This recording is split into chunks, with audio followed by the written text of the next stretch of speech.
Kansas lost. The defense looked bad. More Darryn Peterson drama. This was about as bad of an opener for 2026 as you could imagine for KU.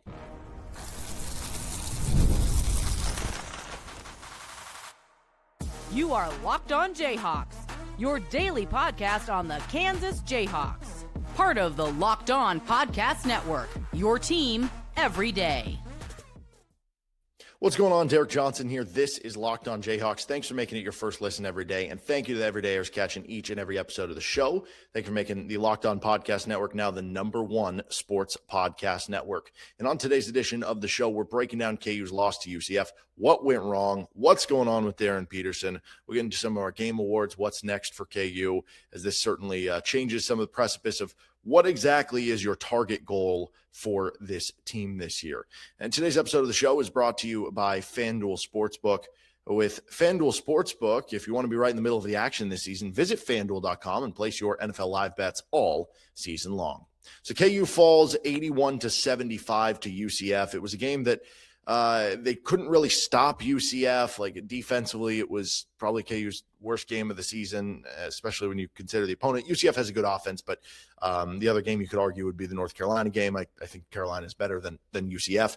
So the defense wasn't very good. You had basically a tale of two halves in terms of one half, it was all Darryn Peterson. One half, it was all Melvin Council. And then you got a little bit from Tre White in both halves, and everybody else kind of struggled on offense. Darryn Peterson had the injury thing. Bryson Tiller had a really bad performance for KU, and you didn't really get anything from the bench. You had a brief and one that was a missed free throw from Amarco. You had a 3 in the early going from Jamari McDowell. That was basically it for the other contributions off the bench for KU in this one. So this was about as bad as you could have, because about as worst nightmare as you could have for the opener for KU in every facet, right? You had a good run at the end, which did chance to win the game and made it not look as bad, but bad on defense, which is supposed to be this team's calling card. Peterson either got hurt again or there's stuff going on. We'll get into that in a moment here. Couldn't finish the game. Just a lot there. Like, you ended up in a situation where you even had to play Cease Calderon, who had come in less than 50 minutes played this year, had to play in key moments of this game, in a game that had a chance to kind of set the tone for KU in the Big 12 portion of the season. And so kind of ponder this for a second, and I'll be right back to it to finish out this segment. But what is this team? How good are they? Is this going to be even a top 5 in the NCAA tournament? It's just sad too, because it feels like almost like the expectation, it was almost like an unfair expectation for so long under Bill Self, where like even one loss, even like 2 losses was like, oh, what is going on? And like now you look back to it, and it almost over these past couple of years has felt almost normalized KU losing a basketball game, which is not how it's supposed to be for this program. I tweeted this out too. So from 2003 to 04, so basically if you want to call it the 04 Big 12 season through the 2017 Big 12 season, so that's 14 seasons of action. Kansas lost one of their first 2 Big 12 games just one time during those first 14 Bill Self seasons. Yet from the 2018 Big 12 season through now the 2026 Big 12 season, so that's 9 seasons, it's happened 6 times. I can't understand. I mean, some of it's conference realignment, conference is getting tougher. Some of it is KU hasn't been as good, but especially recently. Like, this just keeps happening, and it is unfortunate that we're getting to this point where it's just like, okay, well, they lost, but they did some good things, and it's like, that's not supposed to be the Kansas basketball mantra, right? And so, like, I can have an understanding a few times in a season, but like now it's gotten to the point where it's like, no, you got to win the games, right? So I guess let's start biggest negatives. They lost the game, so we'll start there.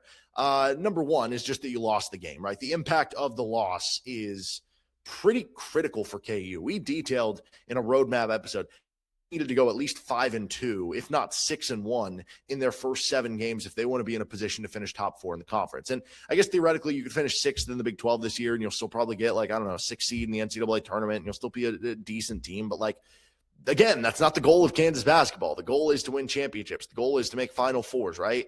And to set you up for success there. And being set up for success would involve being top 4 seed in the Big 12, because that gets a double bye in the Big 12 tournament. And that means that at most you're playing 3 games in 3 days.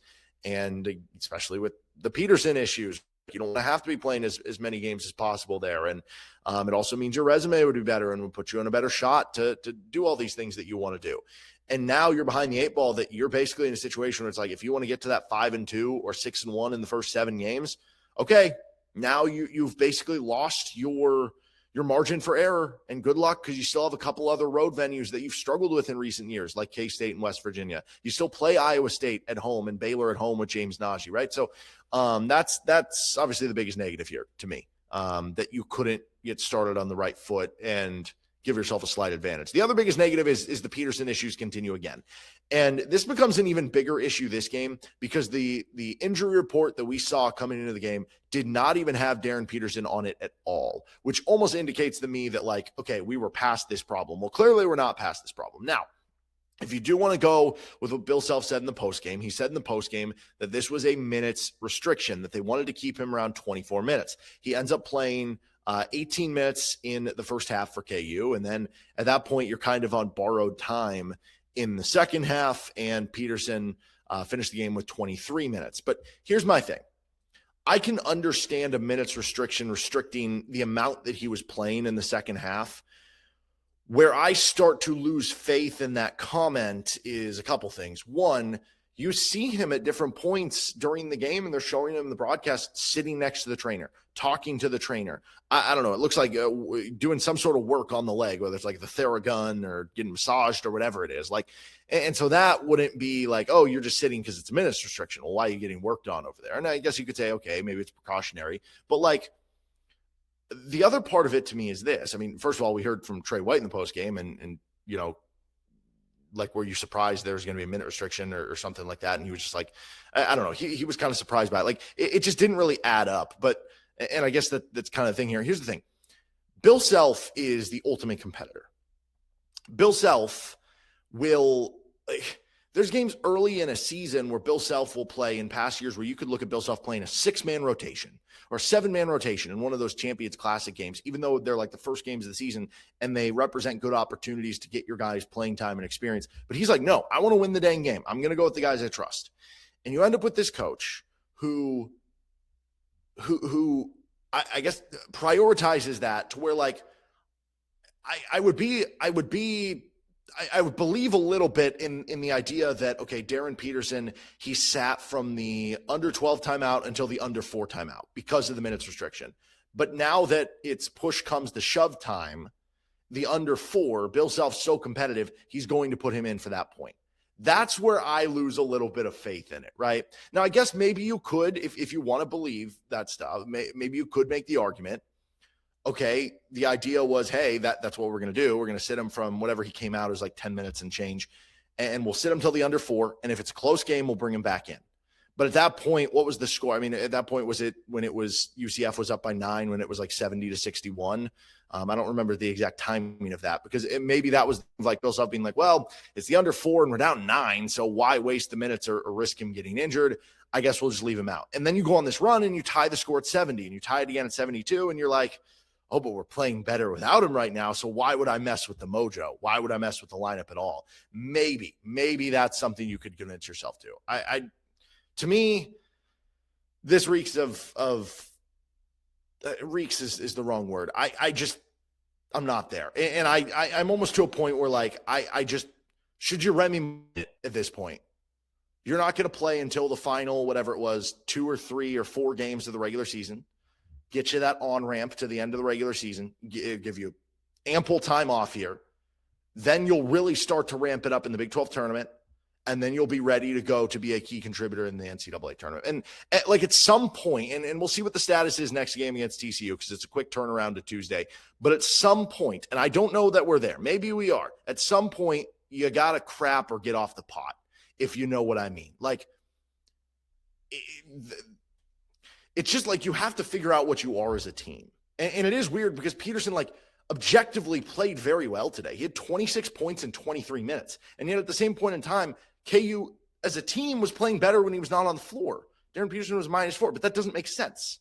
He was very good in that. So I don't get it, man. I don't get it, but that's the biggest negative of the game, I guess, besides the impact of the loss. The defense also was bad. At the very least, that's been good in other games for KU. So we'll see if that's just a one-off or something. I also was very disappointed in the performance of Bryson Tiller. I was hoping we were past this because he had a couple good games, but they were the bye games. He's really struggled in their recent bigger games for KU.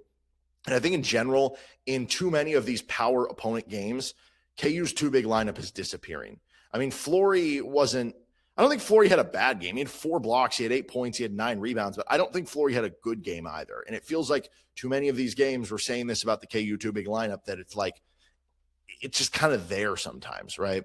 Now, I will say, just to add some quick positives, Darryn Peterson was really good when he was in. We saw 23 points in the first half. That was cool to see. Melvin Council's second half was so much fun. And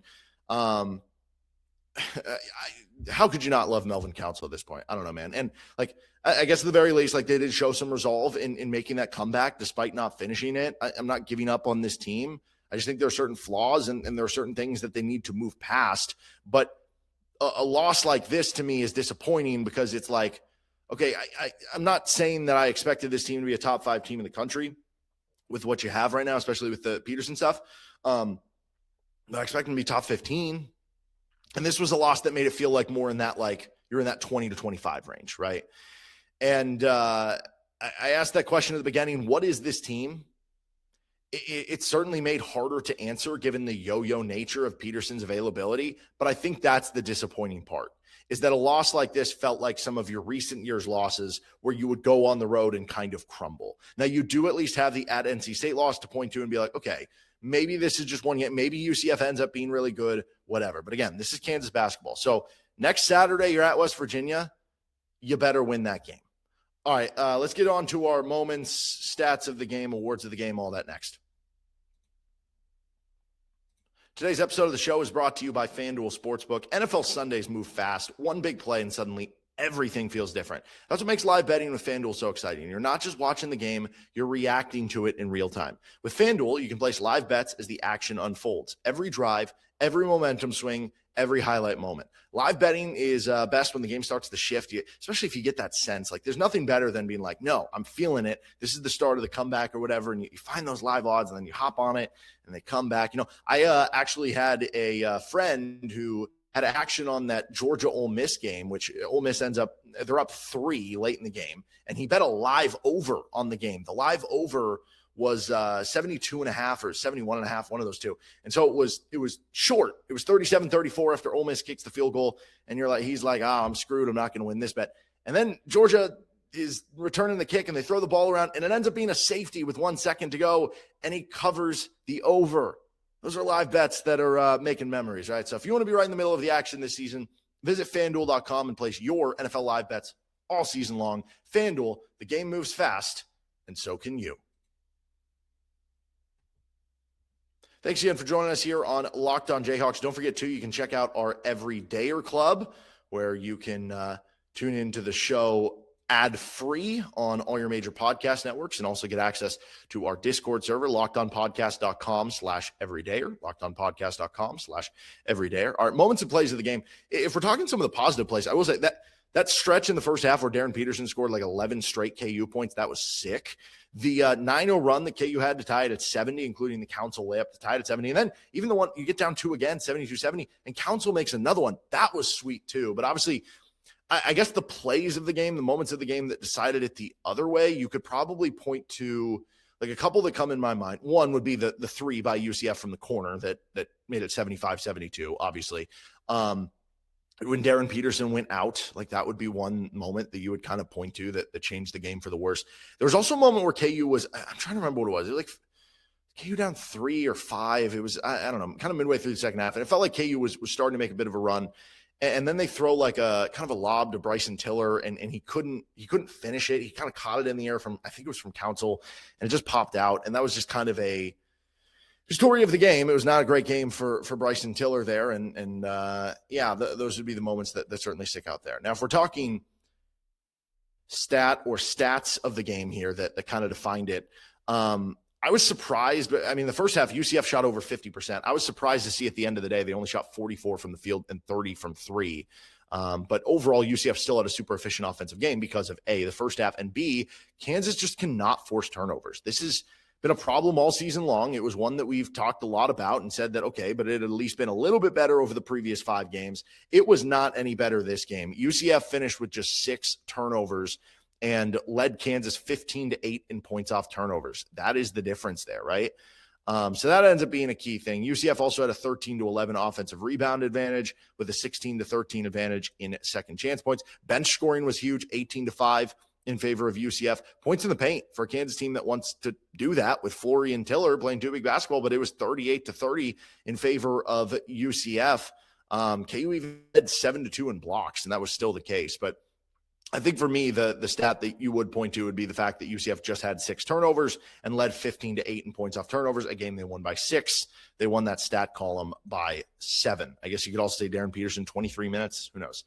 Our awards of the game is, very horrible officiating, I guess. But also, I don't always get fouled, but when I do, it's an and one, except for when they don't want to give me continuation award. That is Melvin Council, who he doesn't get fouled a ton. He doesn't go to the free throw line a ton, but when he does, it feels like it's always on an and one for KU. He goes 3 for 3 at the line in this game with 20 points. And then our final award is, of course, he was always going to go off award. This one, maybe we call it the Written in the Stars award. It was always going to happen that Riley Kugel was going to go off against KU, right? Kugel, the former Florida Gator, commits to KU a couple off seasons ago, wasn't able to end up happening for KU because of and the rumor was a credit thing, right? That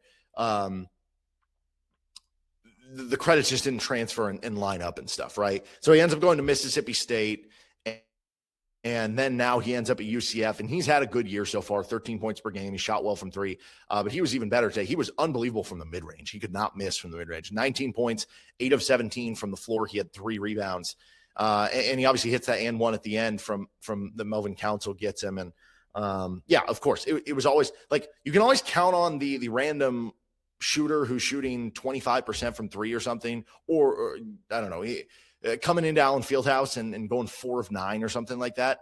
In this case, on the road, you knew Kugel was going to have a big game, and he certainly did for UCF to kind of lead them to the win. Okay, let's finish up here with game balls for KU. We'll give it an offensive, defensive, and overall game ball. And what is next for KU? What do we want to see from this team moving forward the rest of Big 12 play?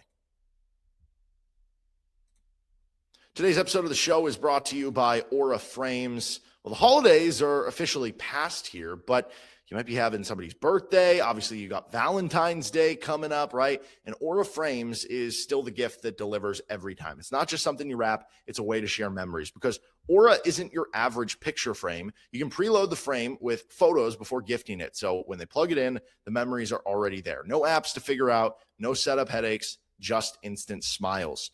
I mean, this is a great gift that you can give to newlyweds with a bunch of, wedding photos are already preloaded into it. You can get it for grandparents who want to see their grandkids. You can get it for somebody on their special occasion, right? And the cool part is you can consistently send them photos from afar. It's a holiday gift that actually gets used, not forgotten in a drawer sold at some garage sale. So for a limited time, save on the perfect gift by visiting auraframes.com to get $35 off Aura's best-selling Carver mat frames, named #1 by Wirecutter by using promo code COLLEGE at checkout. That is Aura Frames, AURA frames.com, promo code COLLEGE. This deal is exclusive to listeners, and frames sell out fast, so order yours now to get it in time for the holidays. Support the show by mentioning us at checkout with Aura Frames. Thanks for joining us on this episode of Locked on Jayhawks. Don't forget, too, you can check us out on anywhere you get your podcasts or some of our bonus shows. We've been talking a lot about the transfer portal for KU football as well. So some of the game balls here for KU, we'll do this, I guess, in jest, even though they lost the game.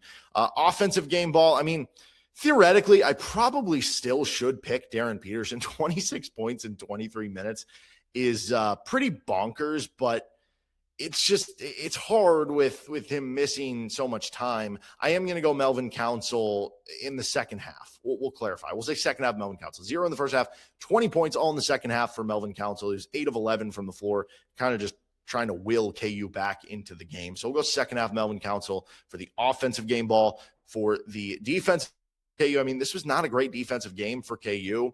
I guess Flory had 4 blocks and a steal. So I guess we'll just give it to Flory for defensive game ball here. And then the overall game ball, I guess we could, Melvin Council had such a good second half, but he struggled in the first half. Darryn Peterson had such a good first half, but he was unavailable in the second half. The one consistent was probably Tre White, but he struggled shooting. He was just 4 of 13, but still 14 points, found a way to get to the line.